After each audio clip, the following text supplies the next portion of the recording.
નામ મંજીભાઈ મોહનભાઈ સરપંચ. મારું ગામ ભદ્રાવળ, તળાજા તાલુકો, ભાવનગર જિલ્લો છે. તો કપિલભાઈ જાની યુપીએલ કંપનીમાંથી આવ્યા હતા અને મેં ને એણે અમારી વાડીએ ડેમો બનાવ્યો હતો. તો સાફિલાઇઝરનો અખતરો કરાવ્યો એની ડેમામાં. તો એમાં છોડની બહુ વૃદ્ધિ અને બહુ સુસ્તી સારી છે.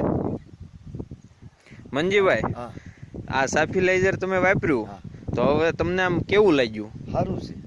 કેવી રીતે રિઝલ્ટ દેખાણું તમને? બહુ રેડી. એટલે આમ કાંઈ ફાલમાં વજમાં કે બધી રીતે આમ છોડમાં ઉણપે એવી છે હા, અને એની વૃદ્ધિ બહુ સારી છે છોડમાં. આ બીજા જે પડખે ઊભા છે એ કરતા આની વૃદ્ધિ બહુ સારી છે, બહુ બધી રીતે. સારી છે. હા, તો મતલબમાં તમને રિઝલ્ટ ડેમોનું સારું મળ્યું. 100%. તો હવે તમે બીજા ખેડૂતોને શું અભિપ્રાય આપશો આ સાફિલાઇઝર આ વિશે? સાફિલાઇઝર સાફિલાઇઝર નખાય એમ, નખાય. એનું 100% રિઝલ્ટ છે. ભલે, હાલો, આભાર મંજીભાઈ. બરાબર.